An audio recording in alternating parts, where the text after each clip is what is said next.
Hi, ஏதாச்சும் வித்தியாசமாக தெரியுதா?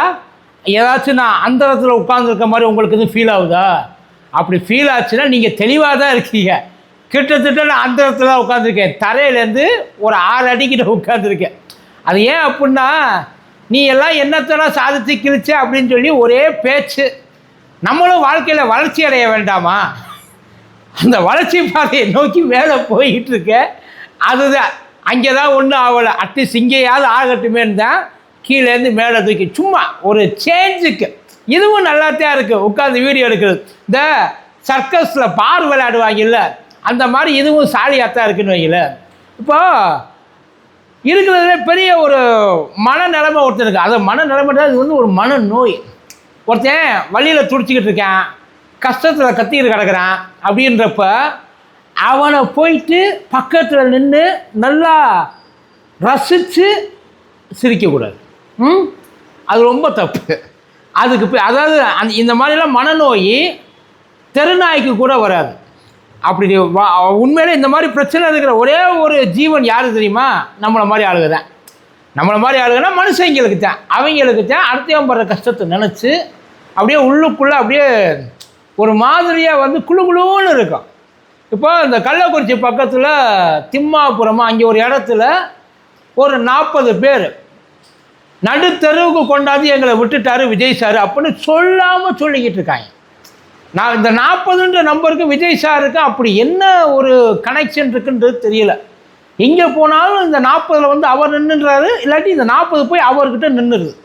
இப்போ இந்த இடத்துல இந்த குடியிருப்பு பட்டை அங்கே இருக்கிறாங்க இல்லையா, அங்கே இருக்கிறவங்க இனிமேல் நீ இங்கே இருக்கக்கூடாது அப்படின்னு சொல்லி வீட்டை இடிக்கிறதுக்கு வந்திருக்கிறாங்க. அரசாங்கத்துலேருந்து ஆளுங்க உடனே கிளம்பி வந்திருக்கு. ஏன்னா அது வந்து ஏதோ அறநிலையத்துறைக்கு சொந்தமான ஒரு இடமா. இது பட்டா, அதாவது அவங்களுக்கு கட்டி கொடுத்தது அரசாங்கம். அவங்க போயிட்டு ஆக்கிரமிப்பு பண்ணி கட்டிக்கிறாங்க. நல்லா தெரிஞ்சுங்க. ஒருவேளை ஆக்கிரமிப்பு பண்ணி கட்டினதையெல்லாம் அவங்க வந்து பட்டா போட்டு கொடுத்துட்டாங்க. அங்கெல்லாம் எந்த பிரச்சனையும் இல்லை. அதாவது அறநிலையத்துறைக்கு சொந்தமான இடம், இங்கே வந்து நீங்கள் இருக்கக்கூடாது. ஏற்கனவே இப்போத்தான் அறநிலையத்துறைக்கு வந்து சொந்தமான ஒரு இடம் அப்படின்னு சொல்லிக்கிட்டு இருந்த ஒரு இடத்த இனாம் செட்டில்மெண்ட்னு சொல்லி எழுதி கொடுத்துட்டாங்க. 3000 ஏக்கரு, கிட்டத்தட்ட 25,000 கோடி. அதை வந்து அவங்களுக்கு, அதாவது உண்மையிலேயே அந்த சொத்து அவங்களுக்கு தான் இருந்தால் அதையெல்லாம் வந்து யாருமே தடுக்கலாம் கூடாது. அது அவங்களுக்கு சேர வேண்டியவங்களுக்கு போயிட்டு சேர்ந்து தான் ஆகணும். இப்போ எப்படி பழனியில் போயிட்டு ஒன்று சேர்ந்துச்சு. நான் தப்பாக சொல்லப்பா, சேர்த்துட்டாங்கப்பா, நடந்தது தானப்பா சொன்னது. யார் மறுபடியும் ஆனால் போயிட்டு கண்ணு முழிச்சு உடனே முழிச்சுக்கிட்டு ஐயையோ தப்பு நடந்துருச்சு, முருகன் தூங்கிக்கிட்டு இருந்த நேரமாக பார்த்து முருகனுக்கு மொட்டையாக போட்டாங்க அப்படின்னு சொல்லி பதறி போய் அறநிலையத்துறையோ கொடுத்ததை மறுபடியும் திருப்பி எடுத்துக்கிட்டு வந்துருச்சு. அந்த 100 கோடி ரூபா சொத்து அது ரிஜிஸ்டர் பண்ணும்போது கூட அறநிலையத்துறைக்கு வந்து அதை பற்றி எந்த விதமான ஒரு இன்ஃபர்மேஷனும் போகலை. அறநிலையத்துறைக்கு போகல, பத்திரப்பதிவுத்துறைக்கு போகல, எதுக்குமே போகலை. ஆனால் இங்கே ஒருத்தர் கேஸ் போட்டிருக்காரு கோர்ட்டில். என்னன்ட்டு, இந்த இடம் அறநிலையத்துறைக்கு சொந்தம், அதனால இந்த சொத்தை இந்த ஆக்கிரமிப்பாளர்கள்ட்டேருந்து மீட்டு எடுக்கணும். அந்த இடத்துல வீடு கட்டி கொடுத்தது அரசாங்கம். அதாவது அரசாங்கம் அங்கே இருக்கிறவங்களுக்கு கட்டி கொடுத்தது. கிட்டத்தட்ட 45 வருஷமாக அந்த இடத்துல இருக்கிறாங்க. நியாயமாக பார்த்தா அவங்களுக்கு அந்த இடத்துல பட்டாவை போட்டு கொடுத்துருக்கணும். அதுக்குன்னு அவங்க கேட்காமலாம் கிடையாது, கேட்டிருக்காங்க. வர்றவன் போகிறவன் இருக்கிறவன் எல்லாத்தையும் கேட்டிருக்காங்கன்னு வைங்கள. ஆனால் எவனுக்கும் இவங்களுக்கெல்லாம் பட்டா கொடுத்தா நமக்கு என்ன பிரயோசனம்? பைசாவுக்கு பிரயோசனம் இல்லை. நினச்சிருக்கலாம் சார், என்ன மிஞ்சி மிஞ்சி போனால் நல்லா இருங்க சாரும்பாங்க. நீங்கள் நல்லா இருக்கணும், உங்கள் குடும்பம் நல்லா இருக்கணும் வாழ்த்தி இருப்பாங்க. வாழ்த்தை வச்சு நாங்கள் என்னத்தை செய்கிறது? வாழ்த்தை வச்சு ஏதாச்சும் வாங்க முடியுமா? அதை வச்சுக்கிட்டு எனக்கு உபயோகப்படுற மாதிரி எதையாச்சும் உனக்கு கொடுத்தாங்கன்னா அதை செய்யலான்ற ஒரு நினப்பில் இருந்தாங்களா என்னன்னு தெரியல. ஆனால் இப்போ இடிக்க ஒருத்தர் போய் கேஸ் போட்டிருக்காரு. கேஸு கோர்ட்டுக்கு போயிருக்கு, கோர்ட்டு தீர்ப்பு சொல்லிடுச்சு இடிக்க சொல்லி. ஆனால் அதுக்கு முன்னாடி எலெக்ஷன் ஒன்று வந்துச்சு இல்லை.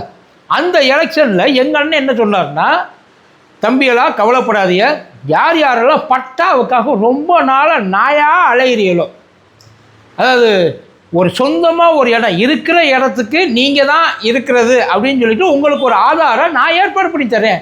அதுக்கு நான் ஆட்சியில் இருக்கணும்ல. நான் இருந்தால் உங்களுக்கெல்லாம் வந்து விட்டுருவேண்ணா. உடனே எல்லாத்தையும் சடன்னு கையெழுத்தை போட்டு தள்ளி உங்களுக்கு கையில் கொடுத்துட மாட்டேனா அப்படின்னு சொல்லி பயங்கரமாக அண்ணே ஏற்கனவே ஒரு வாக்குறுதியை கொடுத்துருக்காப்புல. பட்டா நிலங்கள் யார் யாருக்கு இது சம்மந்தமாக அங்கங்கே வந்து ஏகப்பட்ட இடங்கள் அந்த பாவம் இத்தனை நாளாக வந்து நடையாக நடந்தவங்களுக்காக அண்ணே அதை வந்து உடனே செஞ்சு கொடுக்க சொல்லியிருக்காரு அப்படின்னு சொல்லி பல இடங்களில் பல விஷயங்கள் பண்ணாங்க. எலெக்ஷனுக்கு முன்னாடி டிஎம்கே கூட இந்த விஷயத்தை பண்ணுச்சுன்னு நினைக்கிறேன். இந்த முகாம் மாதிரியெல்லாம் நடத்தி ஏதோ ஒன்று பண்ணாங்கன்னு வைங்கள.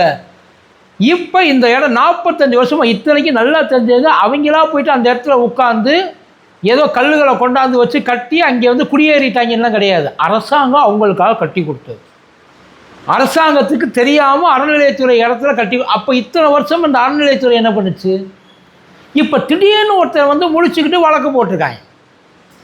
அப்போ அது அவங்க அந்த இடத்துல தண்ணி வரி, வீட்டு வரி, சொத்து வரி, மின்சாரம், இந்த மாதிரி எல்லா அரசாங்கத்துக்கு என்னென்ன யாராவது இதெல்லாம் வந்து இவங்க வந்து உண்மையிலேயே வந்து அவங்களோடது தான் அப்படின்னு அரசாங்கம் யார் யாருக்கு வந்து ஒரிஜினல் டாக்குமெண்ட் இருக்கிறவங்களுக்கு பிரச்சனை இல்லாதவங்களுக்கு எடுத்து கொடுக்குமோ எல்லாத்தையும் எடுத்து கொடுத்துருக்கு. திடீர்னு வந்து ஆக்கிரமிப்பு இடத்துல முதல்ல இந்த கனெக்ஷன்லாம் கொடுத்தது எப்படி? இல்லை சார் கேட்கணும் இல்லையா? பாவம் அந்த 40 குடும்பமும் இப்போ நடுத்தருவில் நிற்கிது. என்ன பண்ணுறதுன்னு தெரியல அந்த குடும்பத்துக்கு. யார் வந்து யாருக்கிட்ட போய் சொன்னால் கேட்பாங்க. இப்போ 10 நாள் டைம் கொடுத்துருக்குறாங்க எல்லாம். கவர்மெண்ட் என்ன சொல்லியிருக்கு? அந்த வந்து அதிகாரிகள் எங்களால் ஒன்றும் பண்ண முடியாது. இப்போ நான் இடிக்கிறேன்னா ஏன்டா இடிக்கிறேன்னு என்னையை கூட்டி போயிட்டு அடிப்பாங்க. அவங்க கேட்குற கேள்விக்கு என்னால் பதில் சொல்ல முடியாது. ஏன்னா இது கோர்ட்டு உத்தரவு. இது ஏதோ கவர்மெண்ட்டு போட்ட உத்தரவாக இருந்தால் பரவாயில்ல. ஏதாச்சும் நீங்கள் போராட்டம் பண்ணலாம், ஆர்ப்பாட்டம் பண்ணலாம், பேச வேண்டியவர்கள்ட்ட பேசலாம். அந்த தொகுதி எம்எல்ஏ தாவேக எம்எல்ஏ தான் நினைக்கிறேன், கள்ளக்குறிச்சி. அவர் தான் ஜெயிச்சிருக்கிறாங்க. தாவேக எம்எல்ஏ தான். அந்த ஏரியா எம்எல்ஏ கிட்ட போயிட்டு ஏதாச்சும் பேசலாம். நியாயமாக எம்எல்ஏ வந்திருக்கணும். ஏற்கனவே ஒரு எம்எல்ஏ இதே மாதிரி தான் ஏதோ ஒரு ஆக்கிரமிப்பு இடத்துல கட்டியிருக்காருன்னு சொல்லி அவர் கட்டியிருக்கிறாரு. அங்கே போயிட்டு உட்காந்து பார்க்குறப்ப எம்எல்ஏ வந்து கேட்டு தாசில்தார் மரியாதையாக போயிருந்துச்சு. அது அரசாங்க நிலம், அந்த நிலம் இந்த நிலம் சொல்லிட்டு போட்டாங்க. இங்கே அதான் அது ஆக்கிரமிப்பு கட்டினது. அந்த எம்எல்ஏ அதை ஆக்கிரமித்து கட்டினது. ஆனால் இங்கே அரசாங்க இடத்துல கட்டியிருக்கு. அப்படி வச்சுக்கோமா. அப்படின்னா நியாயமாக என்ன பண்ணியிருக்கணும்? அரசாங்கம் அவங்களுக்கு அந்த இடத்துல ஒன்று பட்டா போட்டு கொடுக்கணும். இல்லைன்னா அதுக்கு பதிலாக வேறு இடத்துல ஷிஃப்ட் பண்ணி கொடுக்கணும். ரெண்டில் ஏதாச்சும் ஒன்று தானே பண்ணணும்.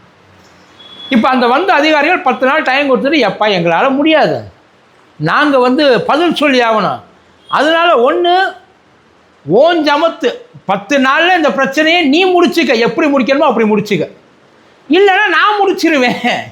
இல்லைப்பா அதுக்கு அதான் அர்த்தம். அதான் உனக்கு 10 நாள் நியாயமாக பார்த்தா அவங்களுக்கு 10 நாள் இல்லை, இவர் 10 நாள் டைம் கேட்டு போயிருக்கிறாரு. உனக்கு 10 நாள் டைம் தர்றேன், முடிச்சுக்க, அதை காலி பண்ணிடு, நான் இடிச்சிருவேன் டாப்பில். இப்போ அங்கே இருக்கிற மக்கள்லாம் ரோட்டில் அழுது போடுறாங்க. நைட்டு அடுத்த 10 நாளை அவங்களுக்கு தூக்கம் கிடையாது, சோறு இறங்காது, வாழ்க்கையை பற்றி. அவங்க என்ன சொல்கிறாங்க? எங்கள் 40 குடும்பத்தையும் கொன்னுருன்ட்டாங்க. அந்த குடும்பம் இப்போ அந்த நிலைமைக்கு வந்துருச்சு. 40 ஏன்னா போகிறதுக்கு சார் டெய்லி அன்றாட தரக்கூலி சார், எவ்வளோ சோத்துக்கே அவ்வளோ பிரச்சனை. இதில் திடீர்னு போயிட்டு எங்கேயாச்சும் ஒரு இடத்த வாங்கி நீங்கள் இடமே கொடுத்தாலும் இங்கே வீடு கட்டணும்ல, குறைஞ்சபட்சம் குடிசை போடணும்ல, அதுக்கு ஏதாச்சும் ஒரு வழி வேணும்ல அவங்களுக்கு.